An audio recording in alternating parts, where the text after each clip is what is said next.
Salut à tous et bienvenue dans notre nouvel épisode d'Inspiré pour le dernier épisode de la saison. Aujourd'hui, j'ai le plaisir de recevoir Romain Poite. Salut Romain. Bonjour. Romain, pour te présenter, tu es ancien arbitre international de rugby. Dans le haut niveau, dans le top 14, tu as fait 6 Coupe d'Europe et Coupe du Monde. Mais avant de parler de ton parcours, il y a une question que je pose habituellement aux invités. C'est comment tu expliquerais ton métier de façon ludique à un enfant de 5 ans? Si tu devais t'y prendre, comment tu ferais? Simplement, je dirais qu'il peut être un passionné différemment d'un joueur et être un accompagnant à la performance pour aider les autres à pouvoir s'affronter en toute sécurité, puis surtout dans l'équité. Dans l'équité, on va en parler souvent, je pense, de ce mot-là. Ça fait partie d'un des traits d'union du monde professionnel et surtout de l'arbitrage.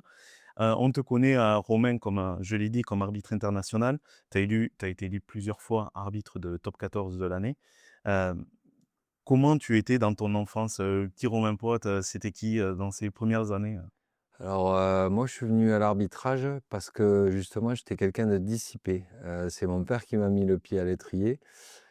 Simplement parce que, quand je jouais, on passait les samedis après-midi au café avec des copains, on perdait peut-être un peu notre temps et lui, il m'a dit: «Est-ce qu'un jour tu veux rendre service au comité?» Enfin, anciennement le comité par rapport à la ligue, Midi-Pyrénées et «Est-ce que tu veux arbitrer? Je cherche des arbitres». Bon, moi, j'étais capitaine en Crabos à Groyer et il m'a dit: La première chose, ça t'évitera de perdre du temps le samedi après-midi avec tes potes au café et puis au-delà de rendre service et surtout, accessoirement, ça te fera fermer ta grande gueule parce que j'étais assez pénible».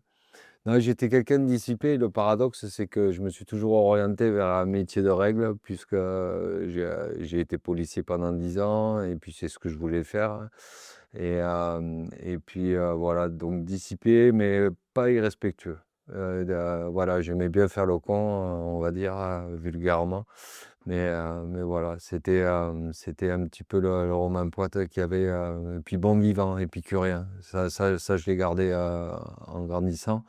Mais j'aimais bien les amis, j'aimais bien faire la fête, passer des moments entre amis, voilà. D'ailleurs qu'on a gardé une profonde amitié, avec des copains de Groyer et voilà. Tu crées une vraie famille dans le sport et ce côté épicurien, au moins, on a ça en commun. Ouais, Il paraît que, en préparant cette interview, j'ai découvert que Romain Poite, jeune, avait un tempérament très contestataire ouais, sur les terrains. c'est ça, après peut-être est-ce que c'est aussi, un parallèle avec, la personnalité que je peux être, c'est-à-dire j'aime pas l'injustice, mais après quand on passe de l'autre côté, on comprend mieux un peu le monde noir et on se rend compte que, l'erreur elle arrive à tout le monde, l'erreur est humaine mais c'est vrai que moi je prenais ça comme de l'injustice, et voilà, puis aimer faire le con, faire rire les autres, donc évidemment quand on fait le con et qu'on fait rire les autres, on fait des bêtises, donc voilà, mais pas des Non, grosses quand même. c'est un des leviers pour faire rire. Voilà, voilà. Tu as démarré par le foot avant de découvrir le rugby. Qu'est-ce qui t'a attiré dans le rugby? Pourquoi avoir délaissé le foot? Quel a été le pont pour toi? Alors on a vécu, parce que j'avais un père qui était fonctionnaire, on a vécu, en Normandie, en Vendée. C'est là où j'ai commencé le foot parce que c'était plus le sport, majeur là-bas et après en 1985, on est revenu dans le sud parce que mon père était originaire de Mazamet et on est revenu à Castres et puis il m'a mis le pied à l'étrier parce que lui, c'était un ancien rugbyman et puis, tout naturellement et puis comme bon, Tarnais ou comme un bon, sudiste, on m'a mis au rugby et je suis resté au rugby, quoi. Et quelles valeurs tu as trouvées, au rugby que tu avais pas au foot peut-être? À quelle différence tu as vu quand tu étais jeune? La première c'est l'abnégation parce que c'est un sport de combat et puis la résilience aussi, c'est un sport qui demande beaucoup. Et en termes de collectif, en termes de résilience, aussi d'affrontement. Donc c'était tout ça qui faisait puis c'est le sport majeur, c'était le sport roi de la région donc forcément, toutes les valeurs qu'on trouve belles au rugby, et qui transpiraient évidemment beaucoup plus dans le monde amateur que dans le monde, professionnel. elles ont très, très vite été retrouvées puisque c'était l'école de rugby le collectif, on commence à grandir, les copains, tout ça donc enfin les copains, pas les petits copains, les copains et donc voilà, on s'y retrouve, très facilement dans le rugby parce que c'est vrai que les valeurs qui sont avancées, elles sont nobles. Tu parlais de ton père qui t'a accompagné là-dessus puisqu'il était, aussi dans le rugby, avant toi. Qu'est-ce qu'il t'a transmis? Paradoxalement, mon père m'a pas trop transmis parce que mon père, c'est quelqu'un de solitaire un peu. Mais, mais il m'a transmis quelque chose, c'est l'abnégation, c'est-à-dire, toujours remettre les choses, en question, essayer de progresser et c'est vrai que mon père aime les gens qui réussissent c'est vrai que la réussite, c'était quelque chose, peut-être qui m'a transmis, ouais. Tu as démarré, dans l'arbitrage, tu étais encore joueur de rugby, c'est ça? Donc tu as démarré Crabos. Comment s'est passé ton parcours et ce point-là? Simplement, ça a commencé, avec, la mise à l'étrier, par mon père j'y ai très vite pris goût parce que voilà, c'était plaisant, c'est pas par abus de pouvoir ou par vanité et cetera d'être, l'homme au milieu avec un sifflet et avoir certains privilèges, il y avait un privilège qui était fantastique, c'était être le premier spectateur de la rencontre. Donc voilà ça a été un élément important pour moi puisque après j'ai dû arrêter de jouer, par rapport à ma carrière professionnelle ça me permettait de rester, dans ma passion et puis de rester dans le rugby de façon différente mais puis en toute honnêteté, je m'étais jamais posé de questions, quoi. Je m'étais pas dit un jour je ferai la finale du top 14 du top 16 à l'époque. Je ferai pas tout ça et puis j'ai suivi le fil des choses un petit peu comme dans ma vie sans trop me poser des questions, mais en me remettant en question et voilà. Non, j'ai pas il y a pas eu de choses particulières, hein, quoi. J'imagine que premier match en tant qu'arbitre, en tant que joueur, ça doit être quand même, assez déstabilisant aussi quelque part, au début. Qu'est-ce que, ta carrière, ton parcours de joueur de rugby t'a amené, t'a nourri dans ton rôle d'arbitre, à tes tout débuts? Il y a la connaissance du jeu évidemment Ouais. entre parenthèses, je me souviens, du match, c'était FCT Balma FCTT en KDC, c'était à l'époque ça avait fini 16-9. Je m'en souviens pas comme au premier jour, mais Mais je presque. ouais, je La m'en date et souviens. tout. Ouais, ouais, c'était en septembre, 94 bon, on n'est pas tout seul, on est accompagné par des anciens qui nous aident pour la partie administrative parce qu'il y a toujours un côté obscur, dans la chose non, ça m'a apporté aussi, bon, bien évidemment, la lecture du jeu, la connaissance du jeu, mais aussi, la règle, puisque, pour maîtriser le jeu, il faut maîtriser la règle, donc ça m'a permis d'approfondir parce qu'on la connaît plutôt de façon superficielle quand on joue. On connaît les grands pendants de l'arbitrage, de la règle, mais non, le fait de jouer, alors c'est un atout, mais c'est pas forcément, équation obligatoire puisque, nous, on a eu un patron des arbitres et un grand arbitre, c'était Didier Méné qui avait jamais joué et qui s'était mis, à l'arbitrage et qui a fait une carrière assez remarquable. Donc voilà, mais c'est aussi peut-être aussi comprendre les joueurs parce que et puis, pas être dans le jugement de la faute, plutôt que d'être dans l'accompagnement et être, quelqu'un qui facilite, on va dire, la performance, et qui permet à tout le monde de pouvoir, objectiver et puis, objectiver simplement la victoire, et voilà. Tu as fait pendant 2 ans ce pont, je crois, entre, Ouais, joueur et entraîneur. tu bien renseigné. Ouais, tu vois? On prépare un peu quand même. C'est bien, c'est bien préparé. Pendant ces 2 ans, donc tu as alterné les 2. Est-ce qu'il t'est arrivé dans ce parcours-là, d'être arbitre, de certains et de te les retrouver, toi en tant que joueur en face ou tu étais vraiment sur des ligues différentes? Non, ça m'est jamais arrivé ça. C'est vrai, j'y ai jamais pensé, mais c'est une belle question. Non, j'ai jamais, alors par contre, je m'étais interdit d'arbitrer mes meilleurs potes, de Groyer et il y en a un que j'ai arbitré, en plus, c'était un client, c'était quelqu'un qui aimait bien se chamailler avec les autres. Et je lui avais mis un carton jaune même. Je lui avais mis un carton jaune parce que mais on est restés très proches et puis ça a pas eu d'impact sur notre relation. Mais non, c'est vrai que ça aurait été marrant de pouvoir diriger des gens, mais j'avais pas le niveau parce que bon, je jouais à un bon niveau quand même, c'était le niveau national Crabos et Réchelle à l'époque. Mais non, quand on commence par plus bas et donc c'était plutôt des damnés, enfin, c'était des catégories, maintenant qu'on appelle, régionales ou Mmh. nationales, mais de pas du niveau. Non, non, par contre, j'ai arbitré à haut niveau, Brive, Jérôme Bonvoisin, qui était un copain, de lycée. On avait joué ensemble en universitaire, enfin au lycée. Et moi je l'ai arbitré plusieurs fois. Il était capitaine même à Brive, au CA Brive, donc voilà, c'était marrant, ouais. Mais Vas-y, je croyais que tu non, ouais, mais tous comprenaient qu'il y avait un avant, un après, mais pendant, c'était chacun son business, quoi. Il fallait se détacher de la relation, quoi. chacun son maillot et ses couleurs, Voilà, c'est quelque ça. part. Ouais, ouais, c'est exactement ça. Tu, as expliqué que tu as choisi au final le rugby, enfin pardon, l'arbitrage par rapport à ta carrière professionnelle.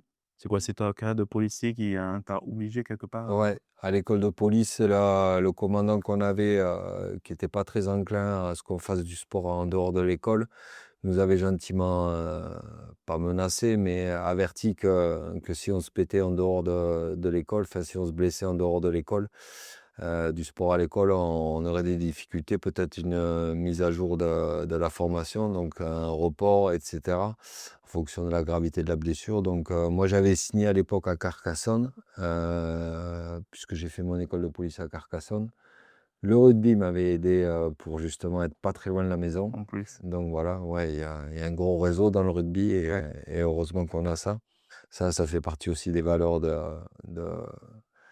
pas de privilèges, mais des valeurs du rugby qui font qu'il y a une fraternité et que tout le monde essaye d'aider tout le monde, donc voilà et donc beh, j'ai naturellement alors j'étais embêté parce que j'avais signé en cours de saison et puis bah, je suis allé voir la personne qui m'avait, gentiment aidé pour être à Carcassonne. Et il m'a dit: «Je comprends complètement, arrête ta carrière» et je suis resté à l'arbitrage, au début, je faisais pas beaucoup de matchs, mais après, beh, ça a pris un peu de saveur parce que c'était quelque chose beh, qui me plaisait et puis qui avait un parallèle avec mon métier aussi, Bien sûr. donc voilà. Avant de revenir sur ton métier, avec le recul, tu as pas eu un goût d'inachevé de devoir arrêter comme ça de façon plus subie que choisie quelque part, ta carrière de joueur de rugby puisque tu as été quand même à un niveau assez haut, en tant que joueur? Mmh. Alors, c'est facile de répondre à cette question parce que j'aurais pas fait, joueur de haut niveau. J'aurais fait un joueur, allez, de Fédéral 1, je pense. Ouais, Bon, parce que j'avais été sélectionné en Midi-Pyrénées, moi je suis de la génération, Thomas Castagneda, j'ai joué avec Thomas, quand on était en sélection, mais j'étais juste, remplaçant, un bon remplaçant, je vais dire, en sélection. Donc j'aurais pas fait un joueur de haut niveau et d'avoir connu le rugby, tel que je l'ai connu, dans le haut niveau, c'était un privilège, mais que j'aurais certainement pas eu, en tant que joueur. Donc c'était, très simple. Après, c'est vrai que le ballon, il manque, quoi, quand on a un tout petit objet qui est un sifflet, c'est pas forcément, pas valorisant, mais aussi agréable qu'un ballon, parce qu'on aime jouer aussi. complètement. Donc les arbitres, il faut savoir qu'ils jouent entre eux aussi pour pouvoir d'ailleurs, c'est la corporation la plus difficile à arbitrer parce que très râleuse et pareil que, pour les policiers. Donc voilà, j'ai arbitré les 2, donc je sais que c'est compliqué. Mais non, il y avait un manque quand même de joueurs, mais une bascule très vite, dans le métier, que j'ai fait et puis sans se poser de questions. Comme je dis, moi j'ai avancé dans ma vie sans trop me poser de questions. Mais et ça j'insiste, en me remettant en question Ouais. parce que ça c'est vraiment la valeur de l'arbitrage qui m'a le plus marqué C'est et primordial pour avancer, ouais. d'une manière générale. Ah ouais, ouais, c'est, le feedback, on parle du feedback, s'affronter dans une performance, sur le retour sur la performance. C'est quelque chose de humainement très riche et qui permet de grandir, quoi. Moi, j'ai grandi, à travers l'arbitrage et je pense que l'homme est différent. Après, cette carrière, on est différent de ce qu'on aurait pu être si on n'avait pas eu ce métier qui nous remet en question en permanence. Mais complètement. Et justement, j'avais une question, sur tes 2 premières années. Est-ce qu'il y a un moment où tu as fait, un match où tu t'es dit, «Je peux être bon là-dedans»? Tu vois? Tu as eu un déclic qui t'a dit: «Ouais, cette décision a été bonne» ou parce que pendant les premières années, comme tu as dit, pendant les 2 ans, tu étais entre l'un et l'autre et j'ai beaucoup aimé ton image sur on est le premier spectateur, du Ouais. match. Est-ce qu'il y a eu une décision, un moment là, dans les premières années qui t'a dit: «Bon, ben, voilà, je peux m'éclater là-dedans et je peux être bon là-dedans»? Ben comme je disais, je me posais pas forcément de questions, mais bien évidemment, quand on est jeune, qu'on a du potentiel, on est repéré et on est accompagné de façon assez particulière. Moi, je sais que moi, j'ai très vite passé il y a trois niveaux. Il y a le niveau stagiaire qui est le point d'entrée. On reste un an stagiaire arbitre. Après, il y a le régional et puis le fédéral.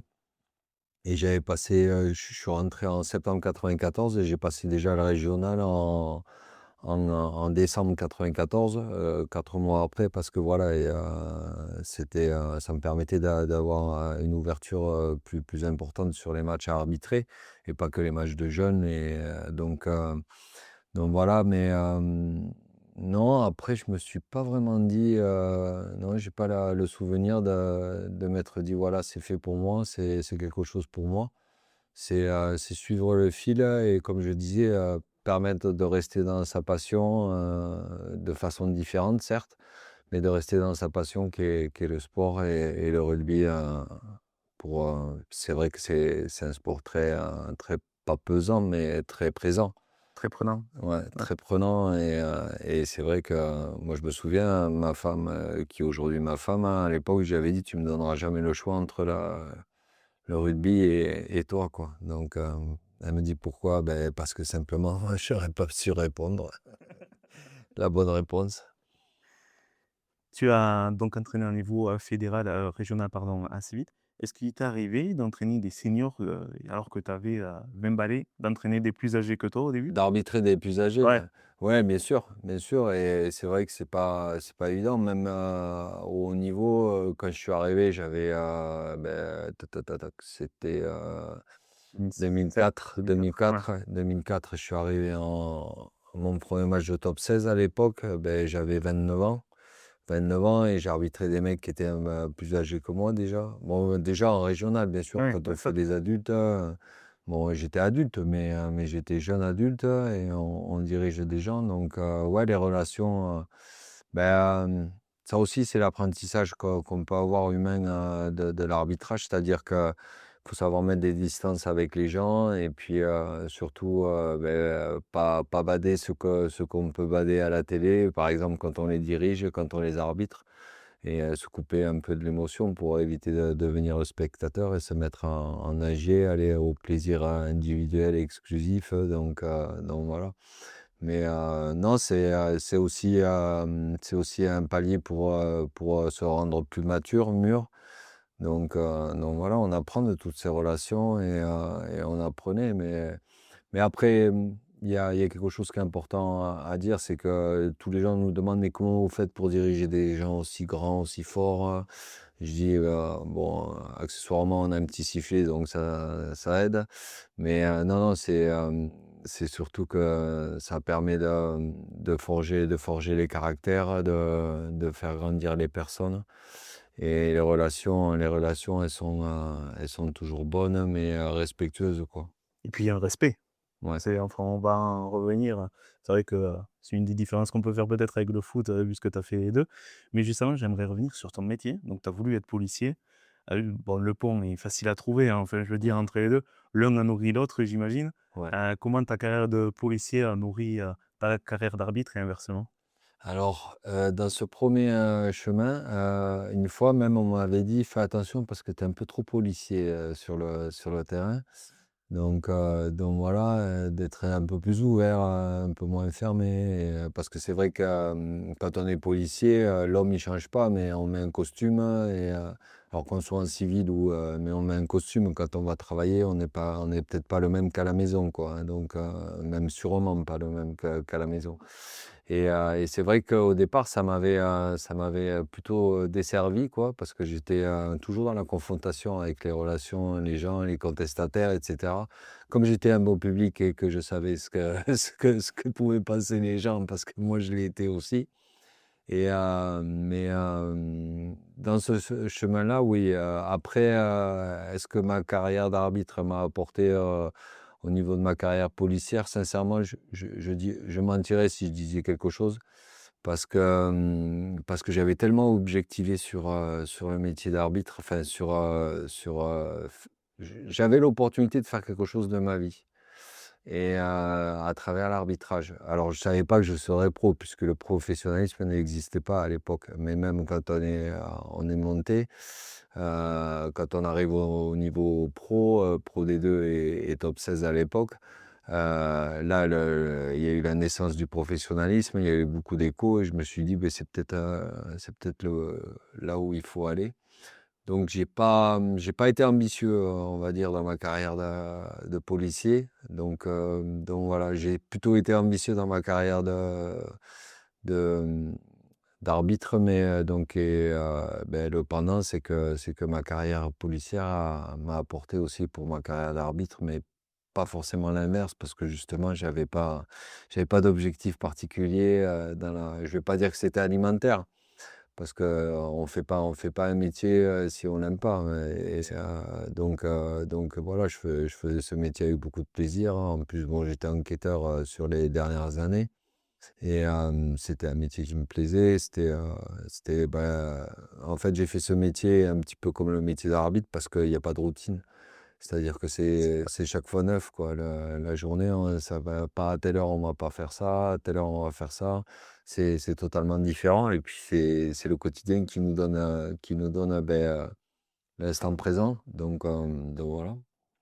Tu parlais justement du métier d'arbitre professionnel qui s'est professionnalisé. Tu as connu, tu as découvert aussi le rugby, avec des arbitres qui ne sont pas pros. Est-ce qu'à l'époque, tu pouvais en faire un métier? Est-ce que c'était, reconnu? Alors disons que c'était un bon complément Ouais, de salaire, hein, on va être honnête, parce que bon, même si les primes, elles étaient loin de ce qui se fait maintenant. Mais bah, ça se pratiquait le week-end, donc ça se pratiquait plutôt, pas en loisir, dans un second temps. Il y avait la priorité toujours au métier et après, c'était plus, une activité, du week-end comme le joueur, par exemple, mais après, ça je pense pas que quelqu'un pouvait vivre de l'arbitrage, sans le professionnalisme, d'ailleurs, on le voit aujourd'hui, ceux qui sont pas pros, travaillent, quand même, ouais, complètement. donc c'est plus un complément de salaire, on va dire en parlant financièrement et vulgairement de la fonction. Mais après c'est aussi, c'est aussi une activité parallèle, ouais, c'est plus une activité parallèle, je vais dire, secondaire, derrière un métier. Après, quand on en devient pro, vivre de sa passion, c'est un privilège et là, oui, on peut se consacrer, véritablement, parce que le professionnalisme, souvent, les gens, ils pensent, voilà, il est professionnel 1 heure et demie par semaine, mais non, c'était une autre gymnastique, mentale. Il fallait s'entraîner, il fallait se préparer, il fallait se confronter au match qu'on avait dirigé la semaine d'avant pour essayer de progresser et cetera. C'est une véritable discipline, quoi et comme je disais tout à l'heure, humainement, c'est vraiment, une belle activité parce que ça permet de grandir. Enfin, moi, je sais que l'homme que je suis aujourd'hui n'aurait pas été le même si j'avais pas été arbitre, quoi. C'est intéressant parce que je voulais t'en parler, justement de ça, pour essayer de vulgariser, de faire comprendre ce qu'est le monde, sportif, mais aussi le monde sportif en tant qu'arbitre, puisque on peut le voir comme une équipe à part entière. Quelque Mmh. part, vous êtes, un staff, vous êtes regroupés, vous avez des entraîneurs, vous avez l'analyse, comme tu dis. Tu as aussi un parcours, j'imagine, où le lundi, mardi, tu vas faire de l'analyse vidéo Ouais, de ton dernier match, etc. Tu exactement. as les entraînements, tu es vraiment un sportif de haut niveau, avec un autre maillot, Mmh. mais avec la même passion et un métier quand même très proche. Comment ça se passe une semaine type, justement, puisque tu commençais à en parler, de joueurs de rugby international au niveau de l'arbitrage? Ouais, alors, mais c'était très simple donc le lundi matin, c'était, de la récup, déjà le matin donc c'était, Surtout sur le quand tu fais le vélo. dimanche soir? Ouais, voilà, ouais. C'était du vélo, c'était, il y avait toujours un break, je veux dire le lendemain du match, je faisais rien. OK. Ensuite, donc le lundi matin, mais il y avait, une petite phase de récupération, de de de travail aussi sur la posture, sur, enfin, de récupération, mais je veux dire, pour récupérer et de, renforcement musculaire, voilà, je cherchais le mot, pardon. Après l'après-midi, ben on attaquait l'analyse de match, puisqu'on avait un superviseur aussi qu'on devait rencontrer, le mardi pour faire un point sur, lui, son analyse et nous, c'était important parce que, de vivre l'événement, ça peut trahir, des fois, certaines choses. Donc c'était important d'avoir, notre vision en dehors du match À et froid? et ouais Ouais. et la vision du superviseur en parallèle. Parce que, beh, moi sur le terrain, j'étais passé sur des choses que je ne serais pas passé à la vidéo et pareil pour le superviseur, il m'alertait sur des choses que moi je étant donné que le vécu, ça pervertissait l'analyse, je passais au-delà et lui, il me remettait le doigt dessus, quoi. Donc, le mardi après-midi, enfin le mardi matin, pardon, là, c'était la grosse séance, la séance lactique, où on fait, le gros du travail, physique. Parce que mine de rien, on court entre 7 et 9 kilomètres, par match sur des intensités, maximales souvent, puisqu'il faut coller au ballon. Mardi après-midi, finalisation du rapport et puis échange avec le superviseur. Le mercredi, beh, c'était la journée des enfants, donc je coupais, je faisais rien et puis, même les ostéos qui nous suivaient, tout ça, les kinés disaient qu'il fallait avoir une journée de break, Ouais. dans la semaine. Ce qui est pareil le cas pour les joueurs pro, le mercredi généralement c'est off quoi, c'est juste, beh, un petit peu de renforcement, un petit peu de muscu et voilà, un petit peu de travail, spécifique, mais très léger. Le jeudi, on reprenait, le matin par une séance de vitesse et travail d'appui. Ensuite, le jeudi après-midi, c'était l'analyse, des 2 équipes que j'allais diriger et le vendredi, c'était, réservé, on va dire, vendredi matin aux tâches administratives si j'avais pas de trajet à faire et souvent le vendredi, on était sur les trajets et le vendredi matin, pardon, j'allais à l'ITEPS à Muret où, je faisais, de l'aquabike, étirement du bassin et puis après, une séance de cryo pour être en pleine forme le samedi quoi, pour être, bien et puis voilà, puis samedi match et puis le dimanche, beh, c'était repos, c'était, temps en famille, parce que c'est important d'avoir cette vie équilibrée quoi. Ouais. Bien sur le terrain, mais bien en dehors parce que pour être bien sur le terrain, il faut être bien en dehors quoi. Est-ce qu'on peut dire que l'arbitre, c'est le joueur qui court le plus sur un terrain de rugby?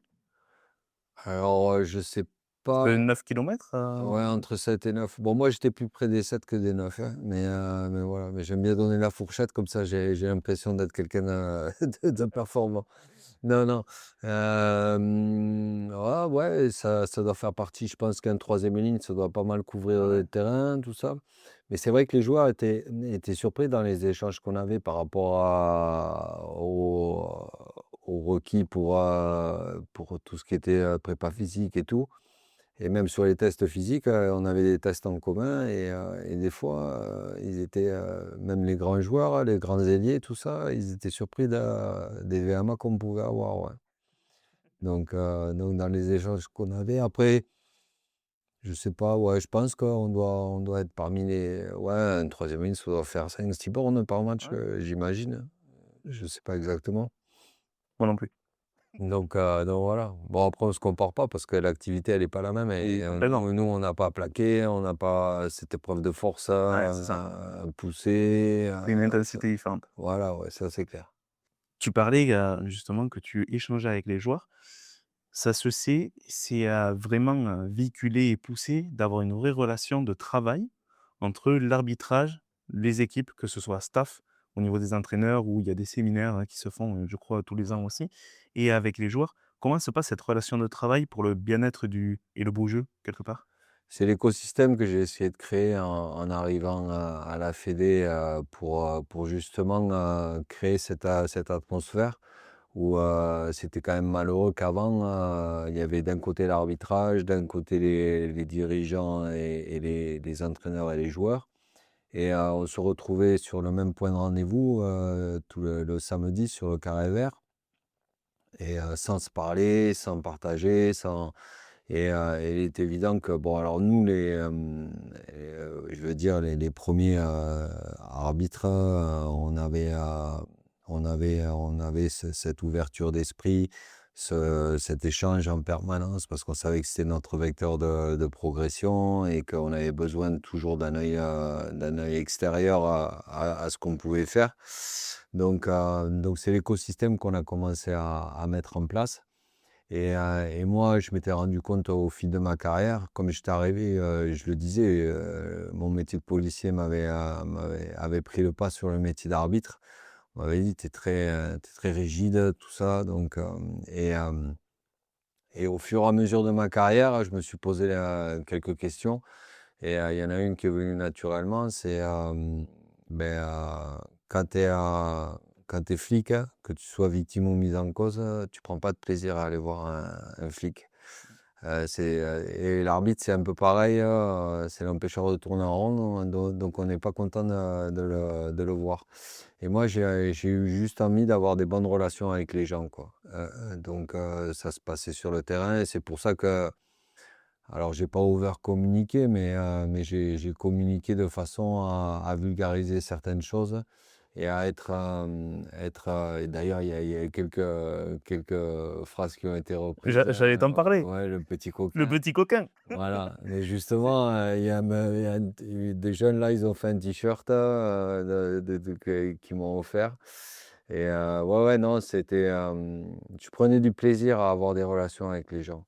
Chose qui était pas vraie au départ peut-être et enfin après dans l'atmosphère d'un arbitrage, c'est bien aussi d'avoir ce pendant-là parce que ça donne de la proximité, aux gens, ça vulgarise aussi le rôle du mec qui est là pour siffler, pour sanctionner. Donc moi, je prenais beaucoup de plaisir à avoir des relations avec les joueurs, et notamment en dehors. En dehors, moi, je me rappelle avoir fait la demande de faire une formation avec les joueurs qui était, diligentée par Proval. C'était un business unit manager à Toulouse Business School Education. L'intérêt, c'était, certes de me diplômer parce qu'à 40 ans, j'ai eu envie de reprendre mes études, et c'était certes me diplômer, mais c'était avoir des relations encore plus profondes avec les joueurs en dehors de tout contexte, de match, parce que c'est vrai que, comme je disais, moi, j'aimais bien que les gens restent à leur place. Donc moi, je devais rester à ma place aussi, mais j'étais pas l'homme, que je suis, normalement, quoi. Donc pouvoir le partager de façon différente et tout, c'était vraiment un enjeu pour moi. Et ce qui explique que, sur la fin de ma carrière, j'étais pote avec tous les joueurs. D'ailleurs, quand on m'a demandé à Toulon, comment ça se passait avec les joueurs, mais je dis: «Mais moi, j'avais d'excellentes relations avec tous les joueurs, quoi». Donc il y en a certains qui sont même sur, mon répertoire de téléphone, avec qui on s'appelle encore, pour échanger et voilà, c'est la belle trace qui restera, peut-être, de moi, quoi. Ouais, sûrement parce qu'on le voit en préparant l'interview, donc tu as cette progression au niveau enfin progression, j'aime pas le terme parce que c'est du jugement, mais sur, la communication et sur l'approche, que tu as Ouais. et donc forcément, je ne pouvais pas ne pas te parler de ce reels qui tourne, de cette vidéo courte que vous pouvez retrouver sur les réseaux de petits coquins où tu tutoies les joueurs, tu sens qu'il y a cette proximité, justement, où tu arrives à tutoyer les joueurs et à vraiment créer, ce respect en même temps. mais ce respect, non pas dans la défiance ou la méfiance que tu peux avoir quand tu vas voir un arbitre en tant que joueur, Ouais. mais ce respect en disant: «Bah, voilà, je sais aussi être à ma place». Comment tu arrives à garder parce que c'est un jeu d'équilibre quelque part aussi, à garder entre la proximité et le respect avec les joueurs? Alors je pouvais pas le faire, avec tous les joueurs quand même, Ouais. parce Mmh. qu'il fallait savoir avec qui on parce que les préparations d'analyse de match, tout ça, on bien sûr, on étudiait les comportements de certains joueurs et cetera. Les joueurs durs, les joueurs, qui jouent devant, enfin voilà, qui challengent beaucoup l'arbitrage, hein, on ne pouvait pas le faire avec tout le monde, mais à partir du moment où on pouvait le faire et comme je disais, à partir du moment où le mec, il avait compris qu'après et avant, pouvait y avoir une autre histoire, mais que pendant, c'était business, c'était facile de le faire. Moi, je me souviens, hein, pas d'une déviance, mais mes parents habitent à côté de Perpignan et tous les étés, je faisais mes matchs de préparation, je demandais à aller à Perpignan faire les matchs amicaux, et cetera. Et puis, il y a trop de proximité qui s'est installée avec certains, si bien qu'ils pensaient que j'étais catalan, mais je ne le suis pas. Et, et à un moment donné, j'ai demandé à plus arbitrer Perpignan. Pas, bon, pas pour préserver mon père, hein, mais parce que pour me préserver moi et préserver les joueurs, quoi. Parce que je voulais pas que la relation, j'en perde le fil déjà et qu'on se perde, parce que quand on met de la proximité, évidemment, hein, on se met en danger, pour, certaines choses, quoi. Donc, moi, j'avais demandé justement de ne pas arbitrer. Mais à partir du moment où les joueurs savaient, parce qu'on avait des rencontres aussi, avec la LNR, en dehors où on passait 2 3 jours ensemble, en semaine pour, développer le rugby dans les coins de France où il y en avait le moins, avec des anciens internationaux, des joueurs actuels, et cetera. Mais à partir du moment où on savait qu'on pouvait s'éclater, en dehors du match et qu'après sur le match c'était carré, moi j'allais à fond dans la relation, quoi. Et c'était aussi pour me servir à moi, quoi. Bien sûr. Pour me servir et pas pour me desservir, bien au contraire. Donc ça servait le joueur, ça servait, et puis, beh, pour Arthur Joly là, le petit coquin, notre relation elle est née d'un moment assez épique. C'est parce que, un jour en touche, c'est lui qui annonçait le nombre et un jour il vient, il me fait: «On sera 5». Parce qu'il avait le doigt pété, le petit doigt pété et donc il montrait que 4. J'ai explosé de rire, lui a explosé de rire aussi et de là est née notre relation, donc voilà, c'est parti d'un truc plutôt sympa et humoristique. Mais après, voilà, parce que même dans l'échange qu'on a sur Petit Coquin, l'échange, il est respectueux sur les 2. Complètement. Sur les 2, lui, il me respecte et moi, je le respecte, donc c'était gagnant-gagnant, quoi. Puis tu as fini avec quand même, le 3 tu sors, voilà. Ouais, tu sors, tu vas te reposer. À quel moment tu as compris que l'autorité ne naît pas du fait d'hausser le ton, mais de créer de la confiance justement? Déjà, quand on commence à voyager et à partir en dehors de l'Hexagone, on comprend qu'il y a 2 approches. L'approche, britannique où, on fait confiance quand même à la personnalité qui dirige la rencontre et qui a insufflé. Et nous les latins. Alors les latins, c'est toujours, le jeu du chat et la souris et c'est vrai que la relation, avec le latin, la relation avec l'autorité, elle se fait toujours dans l'adversité et c'est simplement que moi j'avais, alors après j'ai gagné aussi de par mes performances la confiance des gens. Je me suis toujours trompé, sur un match parce que la perfection n'existe pas, même si on essaye de l'atteindre. Mais ça, les gens savaient que si je me trompais, c'était avec toute mon honnêteté et pas du tout, quelque chose de perfide, quoi. Avec un sentiment de perfidité ou quoi que ce soit, quoi. Et donc les deux associés m'ont permis d'avoir la confiance de tout le monde, mais parce qu'aussi je pense, je respectais beaucoup les gens. Et c'est le respect qui fait gagner la confiance dans la relation, selon moi. Et c'est vrai que, de les respecter dans les décisions que je prenais, de les respecter, en tant qu'individu, Ça a peut-être laissé cette image de Romain Poite comme étant quelqu'un en qui on peut avoir confiance et qui donne le meilleur de lui-même. Ça aussi, essayer de montrer le meilleur de soi-même, reconnaître ses erreurs quand il y a à les reconnaître. Toutes ne sont pas reconnaissables, hein, mais on peut en reconnaître certaines. C'est vraiment, c'est vraiment un marqueur qui permet aux gens d'avoir de bonnes relations. J'allais y venir. Quand tu fais une erreur, toi, enfin un arbitre, quel que soit, quand tu t'es trompé, quelle posture vous adoptez d'une manière générale? Est-ce qu'on va parlementer, s'excuser, essayer de comprendre ou peut-être passer à autre chose? Ça dépend aussi peut-être Alors, faut des passer erreurs. très vite à autre chose parce que le danger, justement, c'est de vouloir compenser à partir du moment où on a compris qu'on avait fait une erreur. Moi, je regardais très peu les ralentis sur les écrans parce que je voulais pas savoir si je me trompais. Et même, je j'allumais pas mon portable à la mi-temps pour savoir, les observateurs extérieurs comment ils voyaient mon match. Parce que je me disais que si je me trompais, je voulais me tromper, jusqu'au bout, quoi. Et ça, c'était une preuve pas de confiance, mais c'est que j'étais vraiment dans l'erreur, quoi. Bien sûr. Et le Et la rester dans ta bulle aussi, voilà, cultiver ça. ouais. Et surtout pas être le mec qui se dit: «Ah bon, mais j'ai fait une erreur, alors faut que je compense, les pauvres». Et non, non, il faut passer à autre chose et oublier, c'est fait, c'est fait.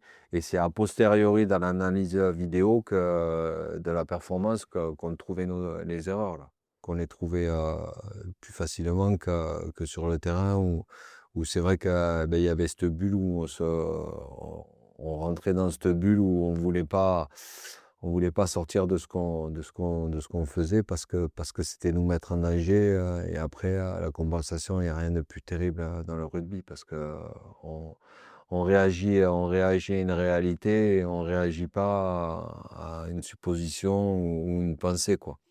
Donc, faut faire référence à la réalité pour être le plus juste possible, quoi. Et pour se projeter, un arbitre prend une centaine de décisions ou des centaines de décisions par match. Tout va très vite. Tu as 30 joueurs, des fois tu as jusqu'à 80 000 personnes autour de toi. Comment tu arrives avec tes clés, tes techniques, parce que ça, je pense que c'est intéressant et puis ça peut aider tout le monde à rester lucide dans ces moments de stress, de pression, que tu peux avoir, lors de matchs? Alors je vais pas dire que j'étais pas stressé, bien au Bien sûr. contraire, j'avais du stress, mais c'était toujours orienté le stress de façon positive. C'était une opportunité de se connecter un peu mieux à l'événement, en fait. Et ça, c'est le premier abord. Le deuxième, c'est que je m'étais dit et je me disais toujours: «Je vais tuer personne. Personne va mourir, ça reste du sport», même si c'est, un sport professionnel et que on peut pas galvauder certaines choses, notamment la performance et le rendu, qu'on doit aux gens, qui investissent dans le rugby, enfin, qui sont acteurs aussi du rugby. Donc voilà, le troisième volet, c'était cette volonté d'atteindre la perfection, sachant que je ne pourrais pas l'atteindre, quoi qu'il arrive. Mais c'était cette volonté d'atteindre la perfection pour justement, être le plus juste possible. Ça, c'est important, être le plus juste. Et puis pour être sincère, on le disait tout à l'heure, on est dans une bulle. Qu'il y en ait 10 spectateurs ou 80 000, on n'entend personne, quoi. Enfin, je vais pas dire qu'on n'entend personne, mais on n'écoute personne. Oui. Voilà, Peut-être même que des on fois à les 10 tu entend. entends plus parce que ça Ouais, lui ouais, voit pas. voilà, ouais. Ben pendant le covid, par exemple. Pendant le Exactement. covid, on entendait les bancs, on entendait, tout ça.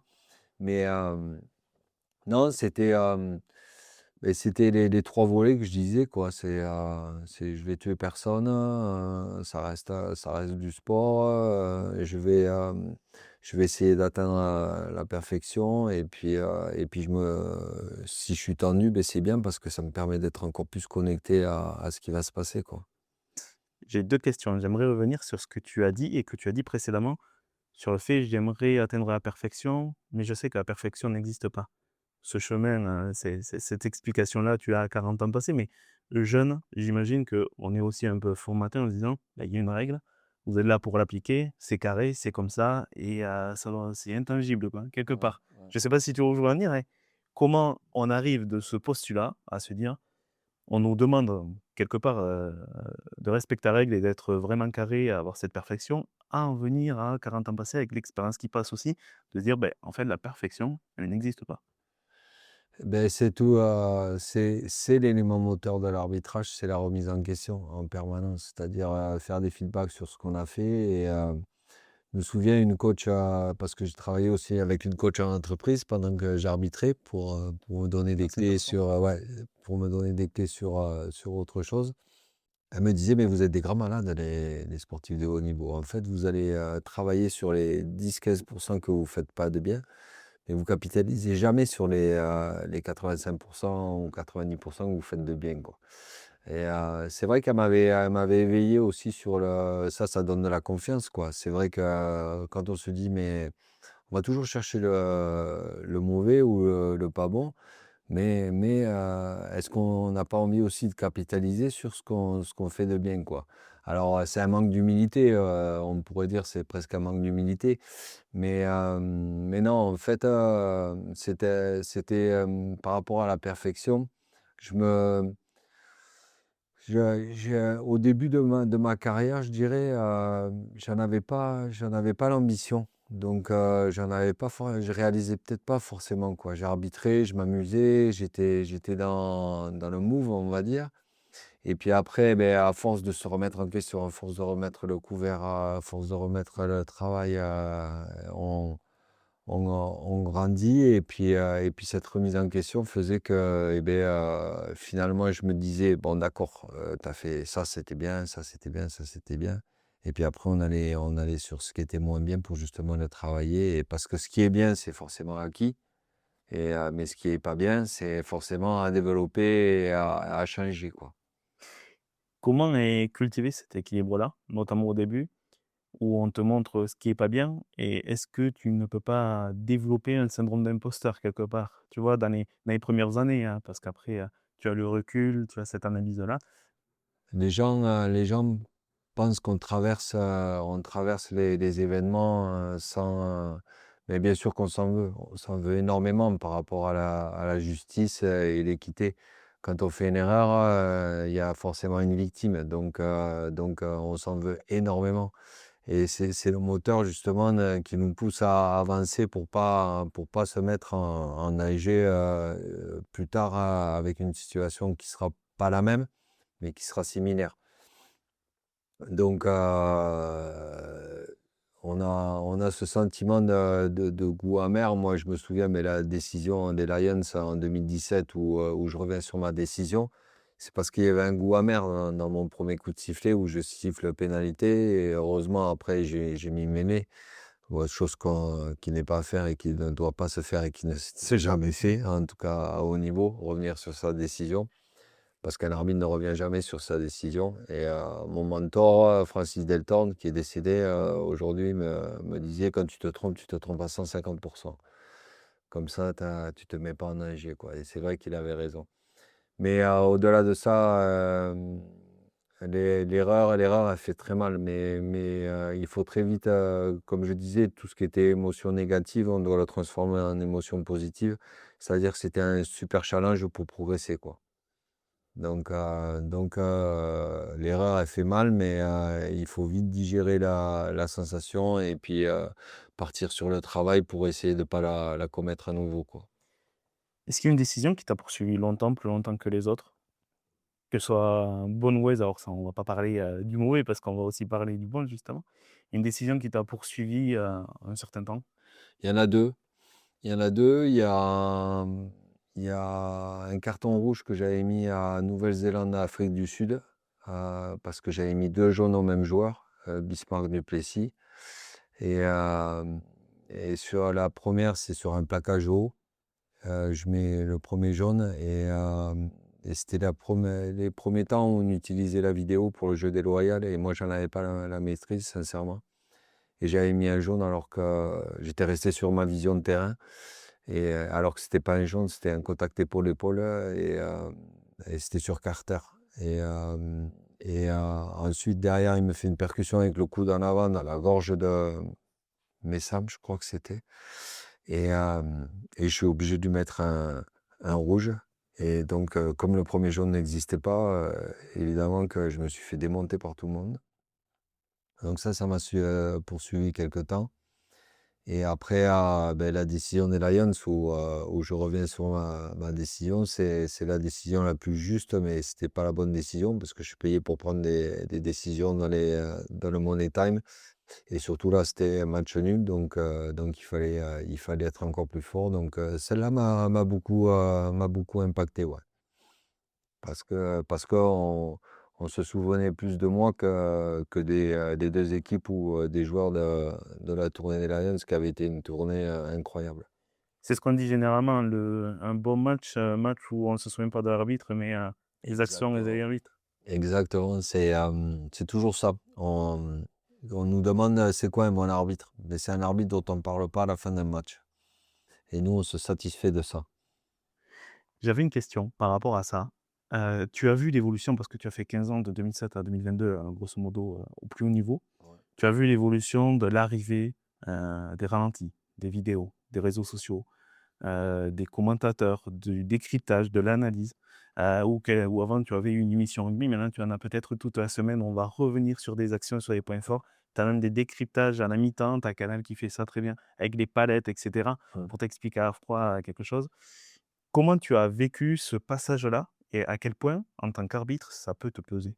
On va dire que le passage le plus difficile, ça restera la les réseaux sociaux, j'y reviendrai après. Mais le passage le plus facile, c'est, à partir du moment où on se met en scène, qu'on est un homme public, il faut accepter d'être, critiqué par n'importe qui et ça, moi, je l'avais Oui, complètement intégré. Donc voilà, la critique, je dis pas que je la retenais pas, hein, bien au contraire, je m'en servais pour travailler, pour devenir plus fort. Mais, la critique me posait pas de problème. Me posait pas de problème. Par contre, il y avait des façons de la formuler. Il y avait des façons de la formuler et à partir du moment où, elle était bien formulée, elle était positive pour pouvoir travailler dessus. Après quand c'était juste un exutoire, celle-là, je la gardais pas, quoi. Et donc moi, j'avais intégré que j'étais un personnage public et que n'importe qui pouvait me juger, qu'on soit spectateur, téléspectateur, entraîneur, joueur, et cetera. Après le deuxième, les réseaux sociaux, je m'y suis mis à la fin de ma carrière. Il y avait qu'un seul réseau social, je ne sais pas si je peux le citer, oui, bien mais sûr. c'était LinkedIn où j'étais dessus, mais c'était pas plus pour un côté professionnel qu'un côté, vie de tous les jours, quoi. Genre, on fait un truc, on se met de suite en scène, hein, non, c'était pas du tout, c'était pas ma personnalité. En plus, moi, j'aimais bien je sélectionnais toujours mes moments de communication avec les gens et parce que tout ce qui est rare est Précieux. forcément précieux. Donc, moi, pour revivre en cachet, je m'exposais pas trop.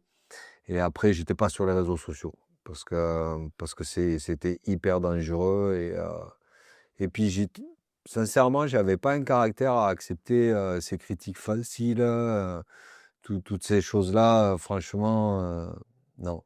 Je J'y étais pas du tout et je me suis mis, sur Instagram et sur Twitter, là, X, parce que Toulon m'avait demandé d'avoir un compte, pour pouvoir relayer des choses, du club, quoi.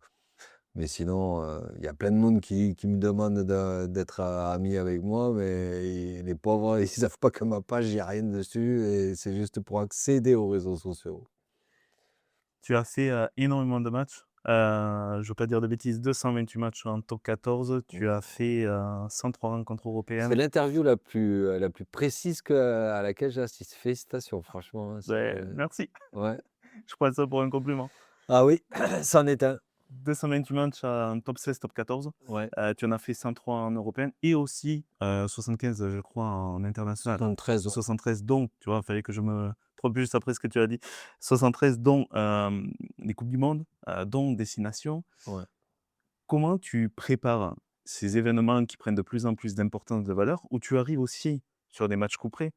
Quand tu arbitres un 6 nations, c'est un petit tournoi très rapide ou encore pire, sur les coupes du monde.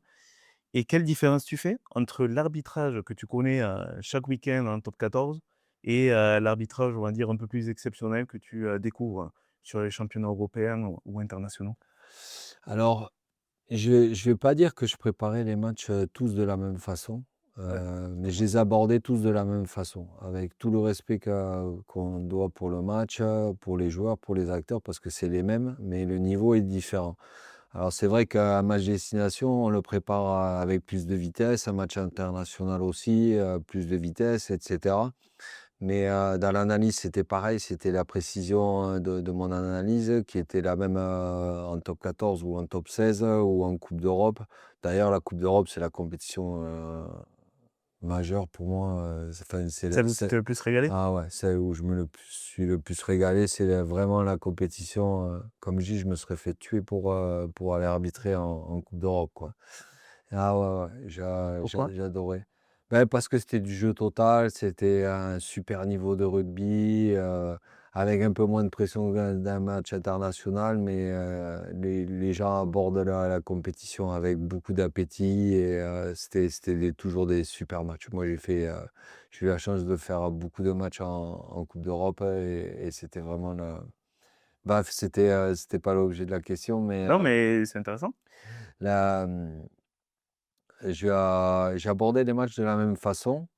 Après, en sachant que les tenants et les aboutissants étaient différents. C'est vrai que les attentes, du haut niveau étaient pas les mêmes que le championnat domestique, quoi. Mais pour ça, pour tous ces adaptations d'arbitrage, on avait beaucoup de rencontres, entre nous au niveau international. Moi, j'ai été au début de l'ère, où, on n'avait pas de réunion, au niveau international, on avait juste un mini camp et après on en avait 2 voire 3 voire 4. Après on faisait des retours de match à Londres, pour les 6 nations, des retours de match, pour le Rugby Championship à Sydney ou à Auckland, enfin vraiment c'était, le rugby, l'arbitrage s'est professionnalisé et moi j'ai été dans cette mouvance-là. Donc ça réduisait, beh, le champ des différences entre nous, entre les différents hémisphères et cetera. Donc tout ça a fait que, eh beh, finalement, on avait beaucoup de certitudes pour diriger les matchs, plutôt que des questionnements et ça donnait ce que ça donnait sur le terrain, c'est-à-dire avec moins de difficultés, moins d'erreurs. Parce que justement, il y avait ce travail en commun, il y avait tout ça. Moi, j'aime beaucoup travailler avec les autres et on avait cette opportunité-là de pouvoir mutualiser beaucoup de choses ça nous permettait de nous nourrir des uns des autres avec ce qu'on avait envie d'ingurgiter comme nourriture, quoi. Donc non, non, c'était la même préparation, mais avec une intensité, différente, en fonction du niveau. Ça c'est une évidence, ouais. Je pense que ce qui est hyper intéressant et grisant dans cette activité-là, sur le niveau international, déjà européen, mais surtout international, c'est que tu dois te nourrir des autres cultures, des autres façons de faire. Toi, tu es arbitre français, tu vas avoir une cloîture peut-être avec un Néo-Zélandais, un Australien, un joueur d'Afrique du Sud, un arbitre d'Afrique du Sud, je dis une bêtise, mais c'est peut-être ça aussi. Oui. Comment tu te nourris les uns les autres, comment vous arrivez à vous comprendre et aussi comment tu t'adaptes avec les cultures, la façon de faire au niveau des joueurs. Alors ça, moi, je le faisais avec, mes assistants en France et mes assistants à l'étranger et d'ailleurs, je disais toujours au patron de World Rugby, «Moi, je préfère sortir avec des étrangers que je connais pas et tout». Parce que l'enjeu, en fait, c'était pas de donner des leçons en préparation de match sur, la constitution de l'équipe ou quoi que ce soit, parce que les mecs, je partais d'un principe, s'ils étaient là, c'est qu'ils étaient compétents, quoi. Mais c'était surtout les inviter dans mon arbitrage, quoi. C'est-à-dire, qu'on fasse, corps et qu'on fasse qu'un, à 3 sur le terrain, voire 4 avec l'arbitre vidéo, mais que toutes les sensibilités que je pouvais avoir, fallait qu'ils aient les mêmes, quoi. Et vraiment que moi j'aimais pas que mes assistants me parlent, tout le temps, quoi.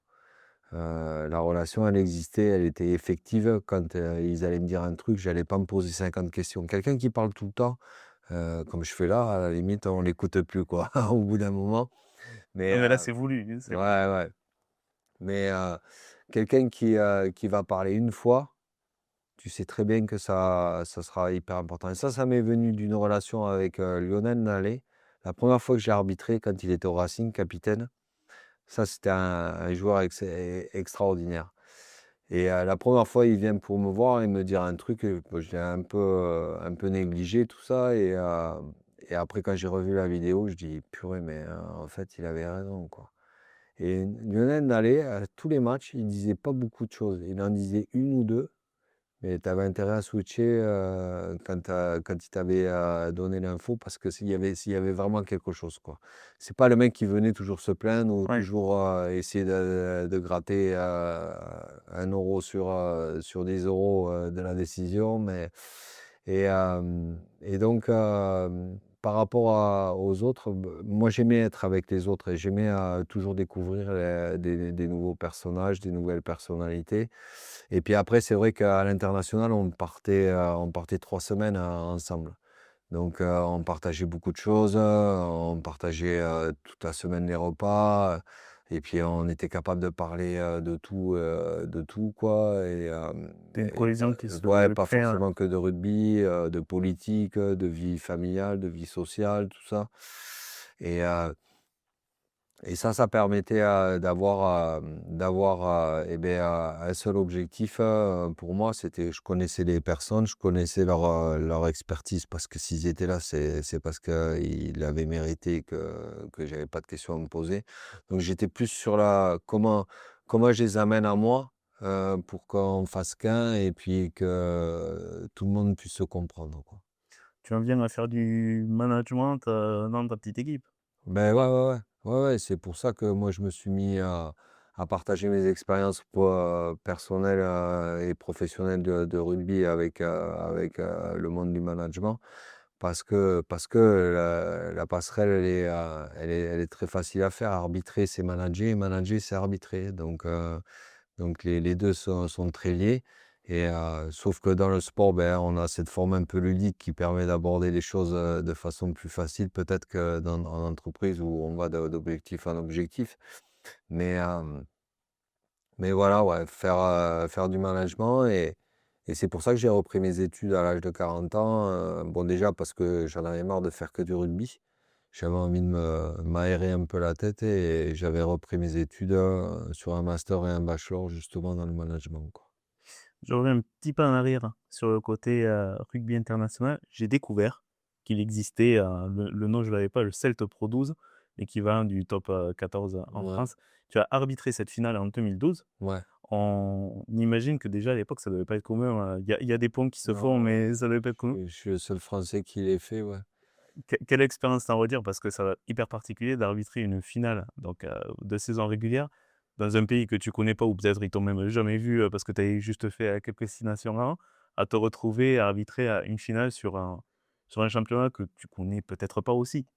Beh, comme c'était, irlandais contre gallois, c'était le Leinster contre les Ospreys, ils pouvaient pas les arbitres de haut niveau qu'ils avaient à cette époque-là, c'était des Irlandais et des Gallois, quoi.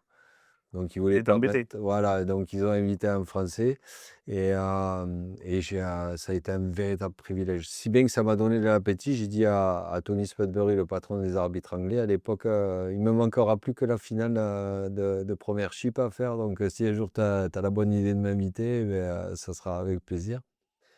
Mais non, non, c'était un privilège, un vrai privilège et je me suis régalé. En plus, les Ospreys gagnaient à la fin, au Leinster. C'était à Dublin la finale, sur leur stade et c'était incroyable, incroyable. Ah ouais, ouais, moi je fais partie des privilégiés de l'arbitrage du rugby, ouais, ouais, ouais. Bon après, quelque part je me le suis gagné mais C'est ce que j'allais dire, hein. Tu as été élu, meilleur arbitre de top 14 6 fois notamment, ouais, ouais, ouais. avec Ça m'a une coûté beaucoup d'argent pour, avoir tous ces trophées. ouais, Ouais. payer des coups à boire Ah aux ouais. joueurs pour qu'ils puissent voter pour moi, les entraîneurs Ouais, aussi. j'imagine, c'est un lobbying énorme.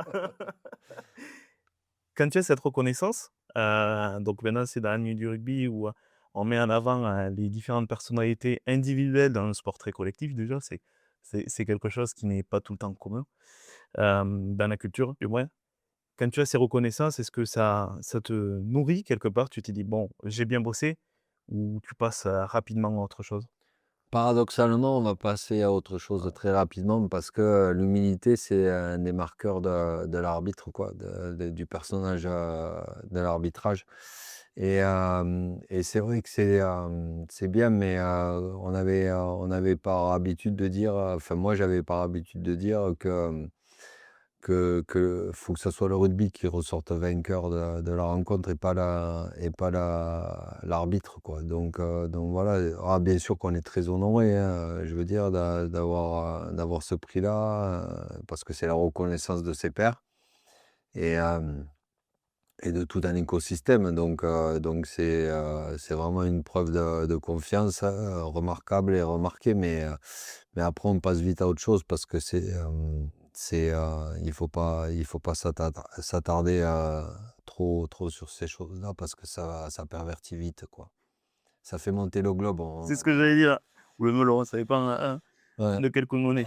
ouais, le melon, ouais, ça fait gonfler le melon, ouais.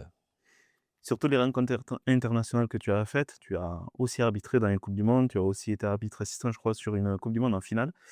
Est-ce qu'il y a, un moment qui t'a marqué, plus que d'autres dans parce que on se rend pas compte, mais c'est un parcours extraordinaire sur le nombre de matchs, sur le vécu, qui t'a marqué, plus particulièrement? J'imagine que c'est toujours dur d'en trouver un? Ben non, moi, c'est facile parce que, mes histoires avec les coupes du monde, c'est des histoires douloureuses. J'ai jamais fait de phase finale, au centre.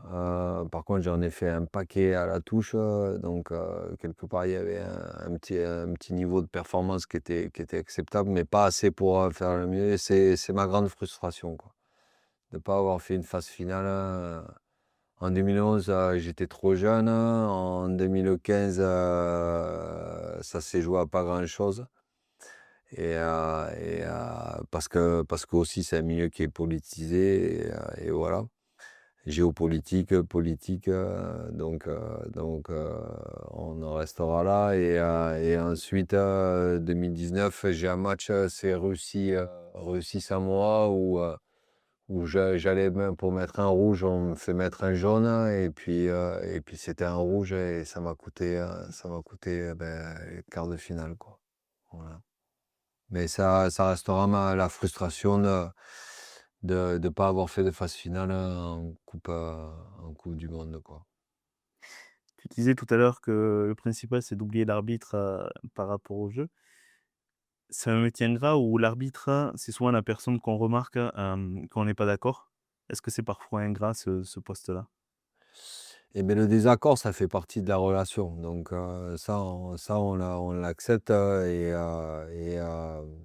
on sait pertinemment aussi que la façon dont on va voir les choses, elle est pas forcément, il y a l'image du 6 là, qui est posée sur la table avec 2 personnes la Mmh. personne de droite et beh, elle voit un 9 et la personne de gauche, elle voit un 6. Donc ça aussi, c'était peut-être une marque de respect, vis-à-vis des autres gens.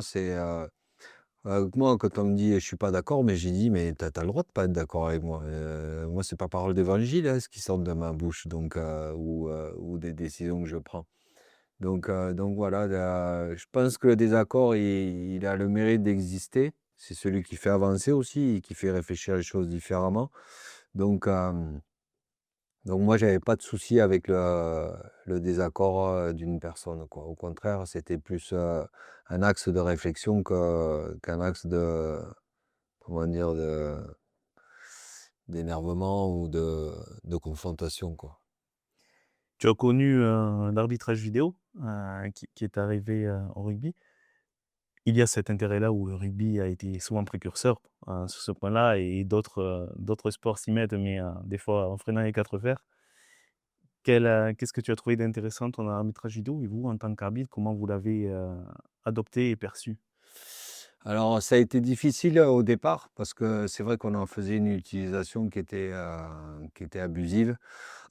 On était sur des moyennes de six appels par match, des fois et on perdait nos responsabilités c'était pas mais c'est un outil indispensable aujourd'hui. Vu les enjeux, on n'a plus le droit de se tromper. Alors, l'évolution, elle est venue, du fait qu'on avait mis des juges dans le but au départ Oui, c'est vrai.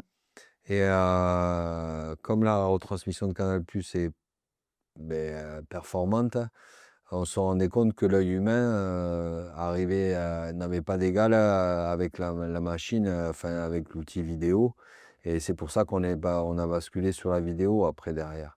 Parce que c'était pas équitable, mais la vidéo aujourd'hui, alors il y a 2 pendants dans la vidéo. Il y a le premier pendant, c'est que on passe par la vidéo pour vendre une décision. C'est-à-dire qu'on a tous les éléments, mais comme c'est une décision impactante, une décision forte, on va la mettre en lumière pour tout le monde. C'est-à-dire prendre tout le monde par la main pour qu'il puisse venir avec nous et comprendre ce qu'on va faire. Et c'est ce qui est intéressant, pardon, je fais juste une parenthèse, Et quand tu appelles l'arbitre vidéo aujourd'hui, les mots sont très clairs, c'est décision terrain. C'est par exemple, ouais, montre-moi quelque chose qui me contredit quelque part. voilà, et c'est exactement ça. Et la deuxième, c'était, il nous manque un élément où on a un doute sur l'action. Et on va passer par la vidéo pour le vérifier parce qu'on n'a pas eu le temps de le voir, on l'a pas vu, ou alors on n'a pas voulu le voir, enfin Puis ça va bref. tellement vite. Ouais, Sur, ça va tellement vite. notamment sur la protection des joueurs, puisque maintenant, tu as dû aussi voir ce changement, hein, Ouais. où les joueurs sont de plus en plus protégés et c'est tant mieux. Sur, la position de l'impact à l'endroit précis, voilà, à vitesse réelle, hein, c'est difficile de s'en rendre compte. Et la vidéo aujourd'hui, eu égard aux investisseurs, à tout l'argent qui est mis dans le rugby, il y a très peu le droit à l'erreur. Donc on essaie de le limiter, c'est dans un protocole bien déterminé, que ce soit la marque ou le jeu déloyal. Après le reste, c'est des erreurs humaines, mais il faut essayer de les limiter. Et eu égard aux investisseurs, il y a ce devoir c'est le détail du détail, le haut niveau. Il faut maîtriser tout, et en tant qu'humain, mais des fois, on ne peut pas tout maîtriser, quoi. Et qu'est-ce que les gens ne comprennent pas du métier d'arbitre? Les supporters, les passionnés, les entraîneurs, le bord terrain? Il y a 2 choses. La première, c'est comment on peut être arbitre, parce que faire respecter les règles, on le disait, c'est toujours dans l'adversité. Comment on peut devenir, c'est comme une secte pour certains d'ailleurs, mais rassurez-vous, ça se passe bien. Et il y a ça, et puis, il y a aussi, ce qu'ils comprennent pas, c'est que c'est un passionné comme un joueur, mais il vit sa passion, de façon différente, et il est complètement acteur. Je le disais, enfin, on est les premiers spectateurs de la rencontre, quoi. Avec la perfidité de pouvoir faire, ce qu'on veut du match, mais ça, on s'en garde de le faire, mais si on le voulait, on fait ce qu'on veut du match. Parce que le règlement, il est tellement pléthorique, Oui. enfin, c'est un pavé comme ça, il y a 26 règles, des sous-règles, des petits A, des petits B, des petits astérix, on peut faire tout et n'importe quoi, hein, dans l'arbitrage du rugby, quoi. Donc que les gens, à la limite, s'estiment un peu heureux de ce qui se passe, même s'il y a des erreurs, mais parce que ça pourrait être, et puis il y a l'interprétation aussi, on parle Toujours. d'interprétation. Ouais, Donc suivant l'angle où tu regardes, voilà, le rugby, enfin, véritablement, véritablement, donc les gens sont plutôt intègres, quoi. est-ce qu'il y a une forme de, solitude intérieure quand tu es arbitre de haut niveau? Ouais, ouais, parce qu'en fait, tu te prépares tout seul,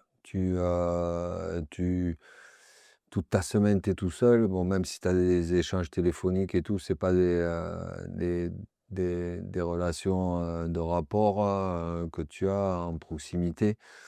C'était le marqueur aussi qui m'a beaucoup plu quand je suis allé en club, c'est-à-dire qu'on se retrouvait tous, dans un collectif ensemble, quoi, et on vivait toujours ensemble. Alors que là, toi, tu as ta semaine où tu es tout seul. Ouais, il y a une forme de toute façon, c'est une discipline individuelle, même si elle est faite en équipe, hein, parce que chaque, personnalité est différente, quoi, et a des rôles différents. Mais ouais, ouais, il y a un peu de solitude, ouais, dans ce métier-là, ouais. Parce on est tout seul toute la semaine, quoi. Tu me fais une transition toute trouvée parce que je voulais aborder, Ah!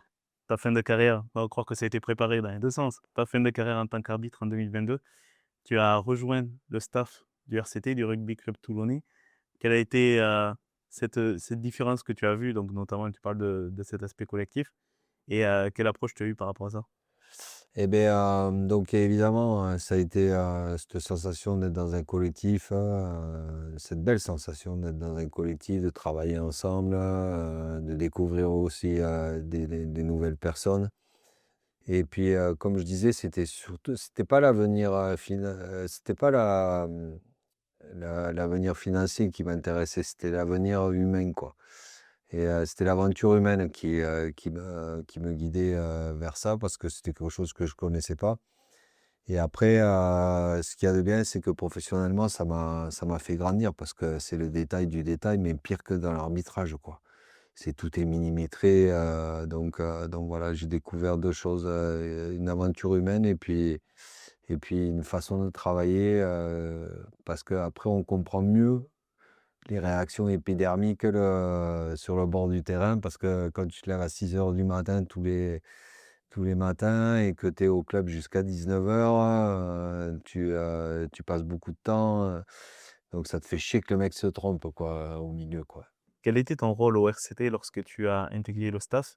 J'imagine que bien évidemment, il y avait la partie arbitrage et eux, qu'est-ce qu'ils venaient chercher en toi? Alors, il venait chercher l'expertise, arbitrale et puis après on s'est rendu compte que, la zone d'affrontement, c'était, la zone la plus légiférée, l'attitude au contact. Donc, ce qu'on a fait, on a bossé aussi sur ça, quoi. Je bossais sur les attitudes au contact des joueurs, je leur faisais un feedback sur toutes leurs attitudes au contact, lors d'un match.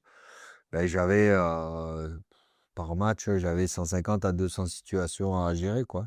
Je faisais, 150 à 200 clips, bon, entre les clips, des décisions, contre nous, les clips, des décisions, dont on aurait pu bénéficier, pour l'arbitre et après toutes les attitudes au contact des joueurs, c'est-à-dire plaquage, enfin toutes les formes d'attitude au contact qu'il y avait et de ce fait que c'était la zone la plus légiférée, en fait, ben c'est une zone où je pouvais apporter un plus, quoi. Donc moi, j'ai apporté un plus là-dessus, là, ouais, aussi. Et après aussi, avec le plaisir de finir premier en discipline, sur une saison, la deuxième saison. Parce que la première, j'étais pas forcément trop présent au club parce que je passais le diplôme d'entraîneur pour avoir un peu plus de légitimité sur la fonction. Et d'ailleurs, ça m'a rassasié au niveau des études. Après, j'ai dit: Sinon, «J'arrête». Ouais, ouais, ah ouais, là, j'ai dit: «J'arrête». Là, en plus, je l'ai fait en un an alors que tu peux le faire en 2 ans, mais moi, je l'ai fait en un an pour que ça aille vite. Donc voilà, donc non, j'ai découvert des personnes, j'ai découvert des façons d'aborder le rugby, les façons de voir le rugby, différentes, et puis surtout, beh, j'ai découvert des amis aussi, donc c'est pas négligeable. depuis 2024, tu es à la FED, la Fédération française de rugby, sur le pôle arbitrage. À quoi consiste ton rôle? Alors maintenant, alors au départ, j'étais sur le monde, du secteur pro, c'est-à-dire manager les arbitres, les arbitres assistants et les arbitres, vidéo. Et on s'est rendu compte que comme on était, 2 sur le poste, c'était un poste pour une personne et donc moi je suis parti sur une autre fonction là, qui a commencé en février, mais c'est sur la transversalité du monde pro avec le monde amateur, en essayant de mettre des choses en place. En fait, l'arbitrage, selon moi, il manquait de structuration et de professionnalisation. Donc c'est ce qu'on a mis en place, avec les moyens qui sont conséquents, et les moyens que la ligue, nous alloue pour justement, structurer ça et structurer la performance de ce fait. Et je vais essayer maintenant de le mettre en place, dans le monde, amateur, national 1, national 2 et fédéral 1, quoi. Donc c'est ma nouvelle mission, quoi. M'occuper de la technique, et être peut-être à la détection des futurs talents du secteur pro, pour l'avenir. C'est chouette, ça permet ce côté transmission et ce pont que tu fais, c'est intéressant. Ouais, c'est quelque chose qui me correspond plus à la limite que la première fonction que j'avais quand j'étais à la fédération, ouais. Qu'est-ce que le rugby t'a apporté que tu aimerais, lui redonner? Je vais dire tout. Ouais, ouais, c'est beaucoup Ouais. et ouais, ça m'a apporté humainement, ça m'a apporté, beaucoup de plaisir, donc bien évidemment qu'il y a envie de rendre, au rugby tout ce que j'ai pu, et c'est pour ça que d'être dans la transmission, c'est mieux que d'être dans le constat, et hem et puis, non, non, ouais, je vais dire le rugby m'a beaucoup donné, quoi. Il m'a donné ma femme aussi, donc Ah, ça vient de là? oui, parce qu'elle était enfin, elle était issue d'une famille de rugbyman, Tu arrives avec la carte blanche là, avec la ouais. belle famille. Ouais, ouais, ouais, ouais, il y a eu des périodes dures quand même aussi parce que beaucoup d'absences, hein. C'est ça. Ça fait à peu près 3 4 mois par an, où on n'est pas à la maison. Et puis, moi j'ai 2 filles, je les ai pas vues grandir, à cause du rugby, on va dire. Mais bon, c'est, c'était aussi une discipline, très individualiste, quoi, très très égoïste, enfin, et puis paradoxe, on fait pas les métiers qu'on fait, sans avoir les épouses qu'on a, et voilà, quoi. Un jour, ma femme m'a dit: «C'est dans la corporation policière, dans la corporation, des armées de rugby où il y a le plus de divorcés». Ben, je dis: Regarde, on est encore ensemble, donc c'est». Et pourtant tu as fait les 2. J'ai fait les 2, j'ai cumulé, j'ai essayé, mais j'y suis pas arrivé. Tu remontes les statistiques. Voilà, Vous remontez les statistiques, pardon. ouais. Tu parlais de la partie transmission, une des parties que je trouve intéressante dans ton parcours, c'est que tu as démarré assez tôt, paradoxalement, parce que certains, veulent transmettre, mais plutôt une fois qu'ils ont, fini leur carrière professionnelle, sur la transmission, puisque depuis 2016, tu as fait des conférences, tu interviens dans des entreprises. Sur quoi on te sollicite et quelles clés tu aimes faire passer?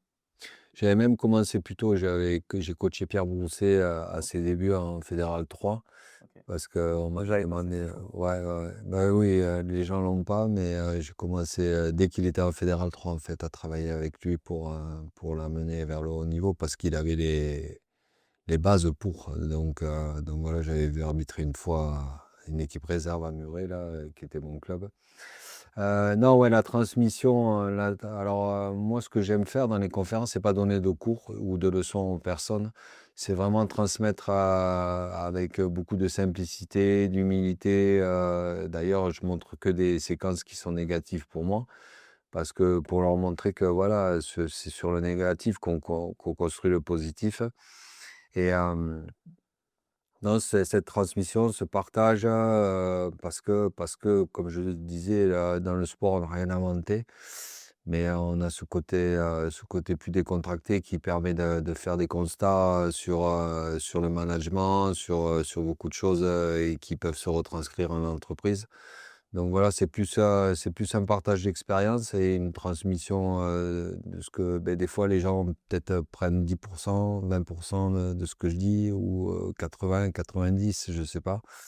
En général, ça se passe toujours très bien, mais voilà, c'est, parce que j'ai envie de partager avec les gens. J'ai pas envie de dire, voilà: «Regardez ce que je fais», De faire du descendant. ouais, la verticalité, c'est pas trop mon truc, quoi. Il en faut dans la vie, mais c'est pas trop mon truc. Pas que. Ouais. Qu'est-ce que le monde de l'entreprise, peut apprendre d'un arbitre, Heu, si tu devais transposer? Apprendre, ça c'est une bonne question, ouais. Qu'est-ce qu'il pourrait apprendre?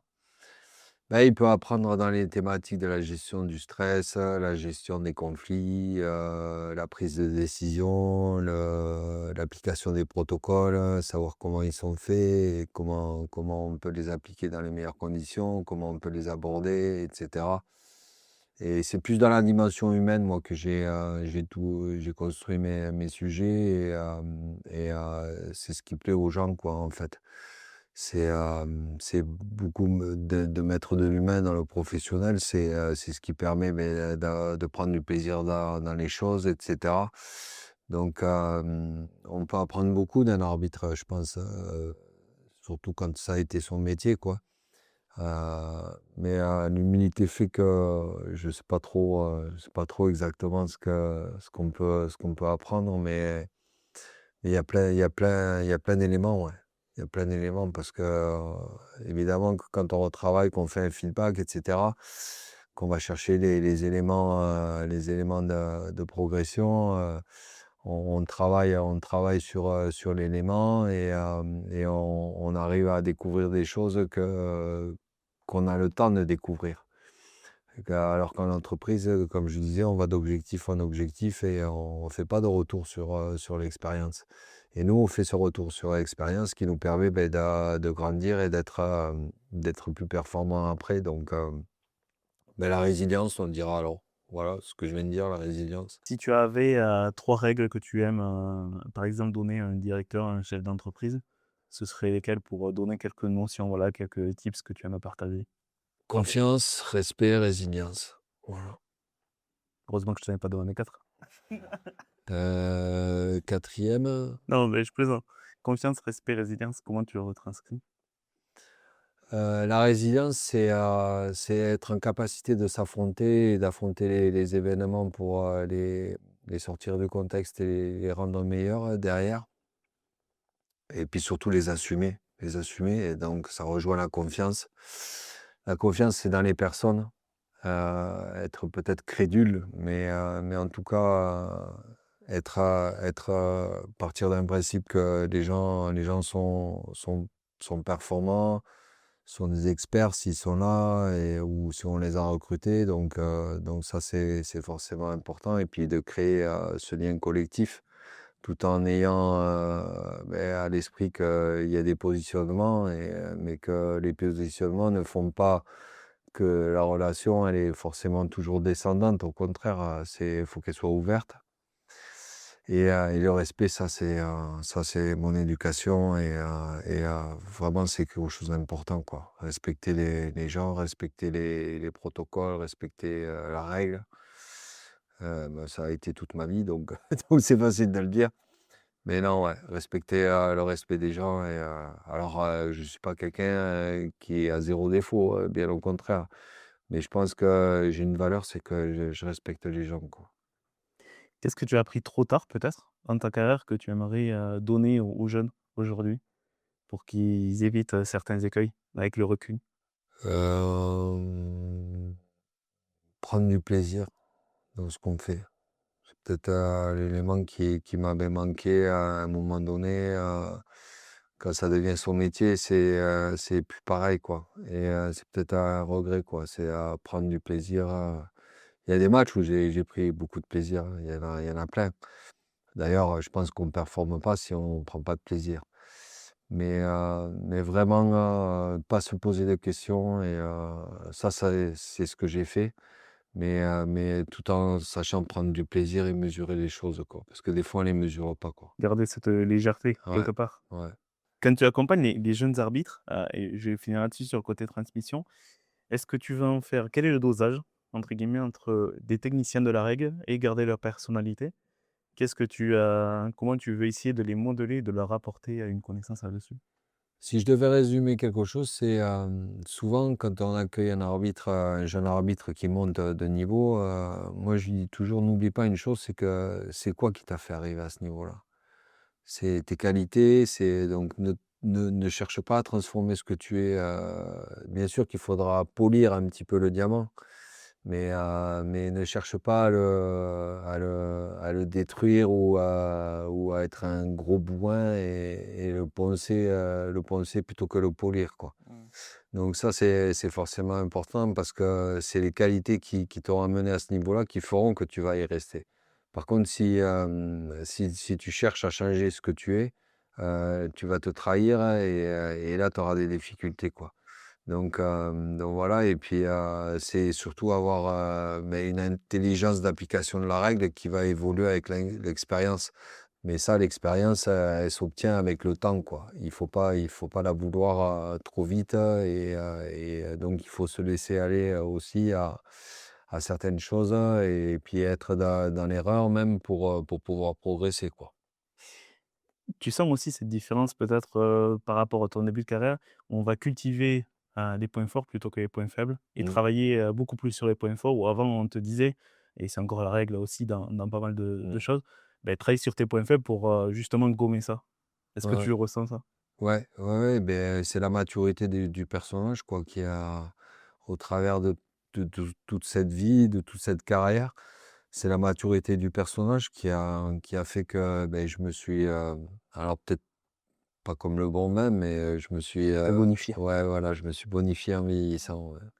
Et si tu pouvais parler, aux Roumains, jeunes joueurs, en train de contester les décisions arbitrales sur le terrain, avec le recul maintenant que tu t'es bonifié, qu'est-ce que tu lui dirais?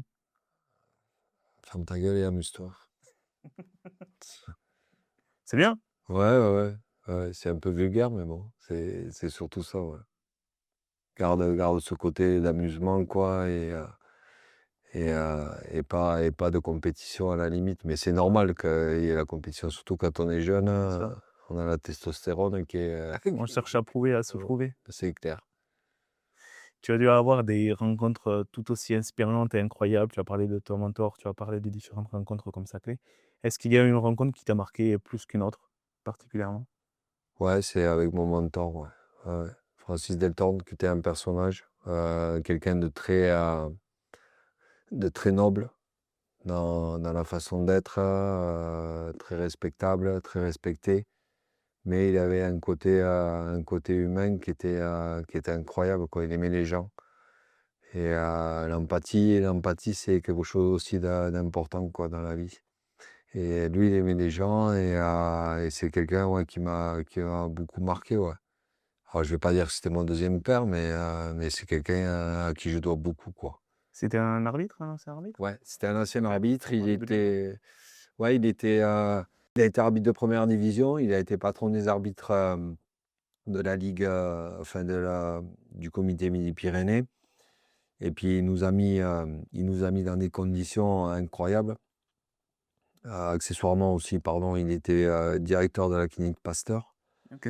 Après, il a été au tribunal de commerce, président du tribunal de commerce, quand il était à la retraite. Enfin, ouais, il a eu plusieurs vies dans une vie.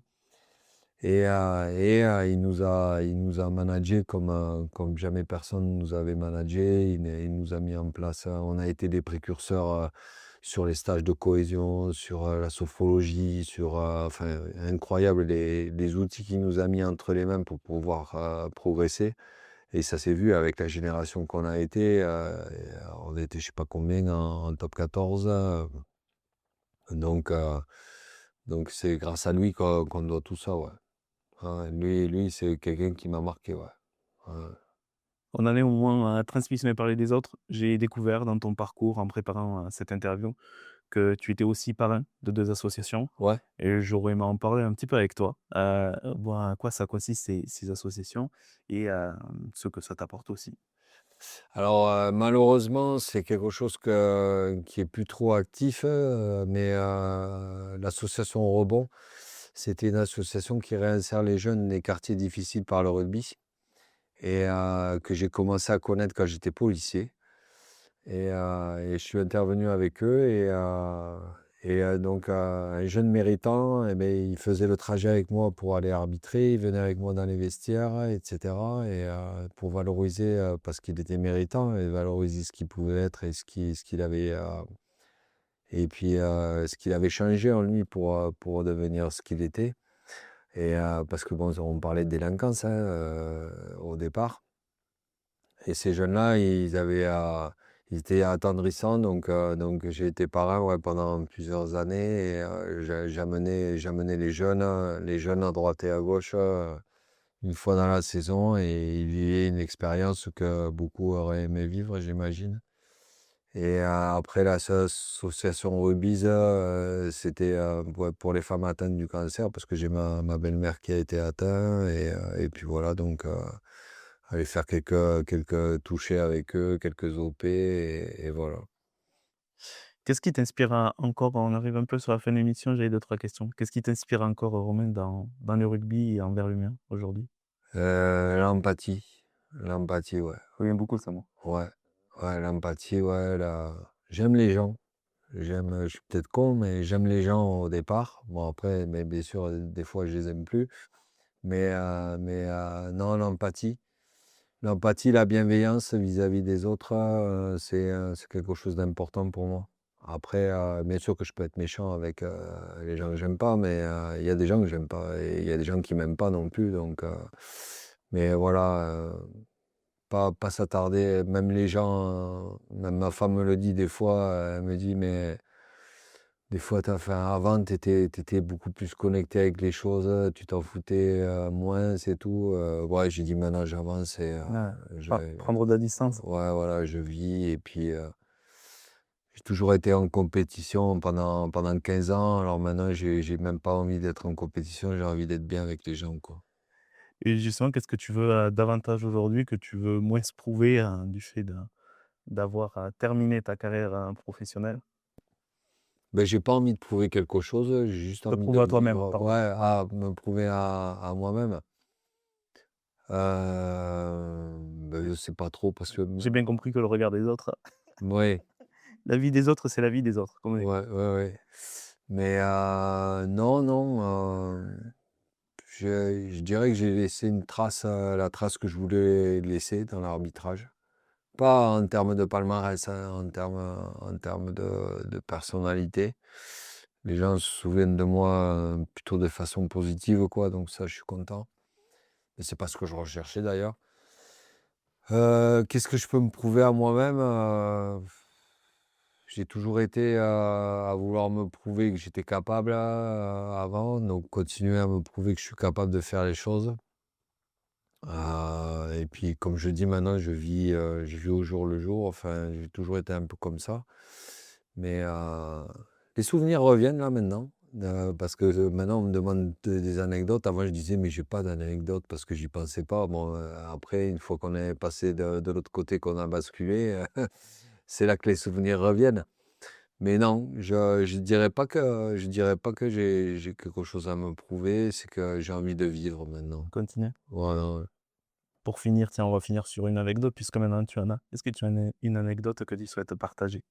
Oh, il y en a plein, mais celle qui est la plus marquante, c'est peut-être avec Joe Marler, le pilier anglais. On faisait un concours de grimaces sur le terrain, en fait. Donc pour dire, ouais, voilà, le personnage était très sérieux, mais parce qu'un jour, il m'a regardé, il a fait les gros yeux et moi, je lui ai fait ça et après c'était, dès qu'on pouvait la placer, on la plaçait, quoi. Voilà. En toute discrétion. Voilà, sur les matchs internationaux, y compris sur la finale de la coupe du monde, 2019.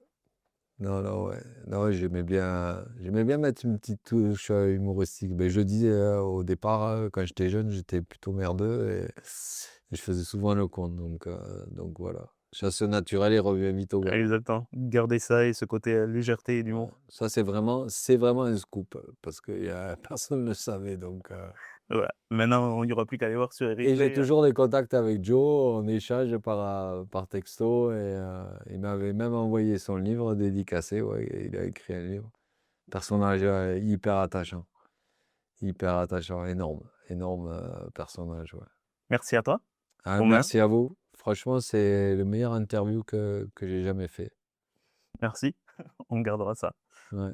Merci pour ton, témoignage, pour ton partage et pour aussi ton humanité. Ça m'a permis de découvrir la personne qui a derrière le rôle d'arbitre et de voir qui est vraiment Romain Poite en profondeur et au-delà du côté, superficiel ou du rôle que l'on a en Mmh. tant qu'arbitre. Donc merci pour ce partage. J'espère que vous allez, découvrir également la personne Romain Poite. On pourra continuer à te suivre comme ça sur LinkedIn et cetera. On mettra aussi, les liens, sur ton parcours et tes partages actuels, que ce soit à la fédé ou en tant que conférencier. Merci pour ta disponibilité. Merci à vous. Merci à vous. Quant à nous, on se retrouve, pour un prochain épisode d'Inspirer puisqu'il s'agit du dernier épisode de la saison.